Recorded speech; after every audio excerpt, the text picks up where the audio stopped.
I hope everyone's having a great day. I just want to share some really important information that everybody should know about when they're wiring stuff into their vehicle. So here we have a 2015 Ford F-250 with a 6.7, and it came in with the airbag light on and service trailer brake stuff. So trailer brakes right here, started right here. Obviously check powers, ground, just start with the basics because it's really easy to get to.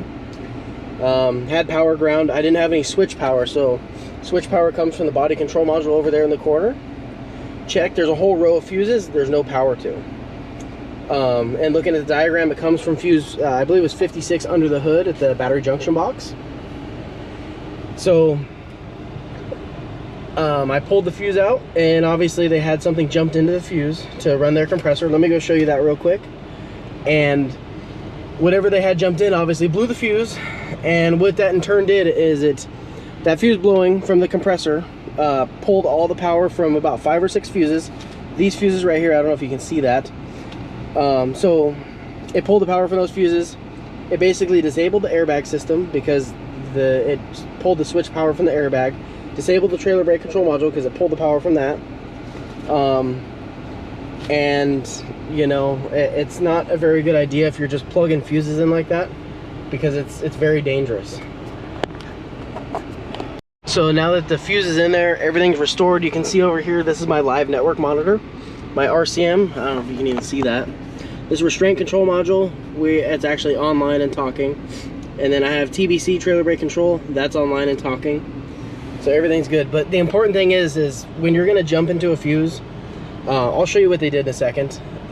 They just basically wrapped something around the bottom of the fuse, tagged into it. A lot of people sell those, and they're kind of okay to use. I don't personally like them. If you are going to use that, I would recommend going into a fuse that's not so important, like say a cigarette lighter or something benign that doesn't matter. If not, you can use something like this. This is what I usually use, but again, I still use this in a non like mission critical part. I actually had a customer that did a similar thing. He had a fuse tap, not one of these, not this nice one, but just one of the ones that wraps around the bottom of the fuse, plugged it in, and what he had it hooked to was, there's a 12-volt feed that ran a bunch of sensors on the engine, so the truck had no power. And again, it comes back to, if say you have it hooked to a compressor, the compressor locks up or the wire rubs through and it shorts out and you're towing your trailer, it can become a safety concern where it'll blow the fuse and then you lose power to your engine, and the engine could shut off or have a loss of power. And you know, if it shuts off, you're losing a lot of assist on your brakes or assist on your steering. It's a very dangerous situation. But please always make sure when you're tagging into stuff that you're actually tagging into something good and not, you know, not mission critical, as I like to say. But let me show you this fuse, what they did, and so we can go off the check engine light's on for the reductant tank heater, typical Ford thing. You're not concerned with that right now.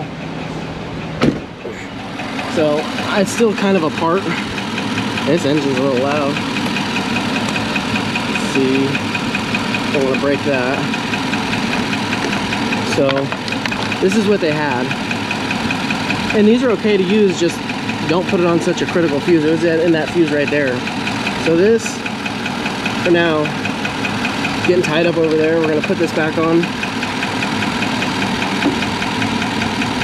Try not to break none of these vacuum lines.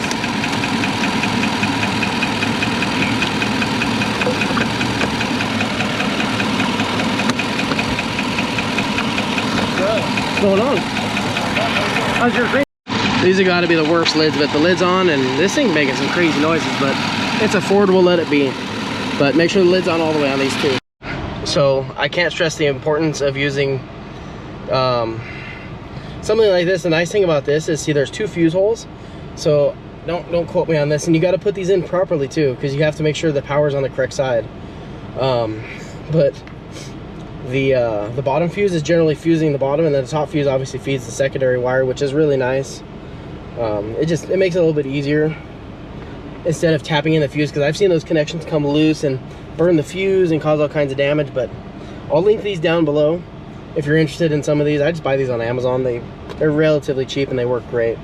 But please do your research before you plug into something. Make sure that it's nothing crazy, and if you even want to make sure, you can pull the fuse out, start your vehicle, and make sure everything still kind of works. And say your cigarette lighter doesn't work, then that's a perfect place to start, you know.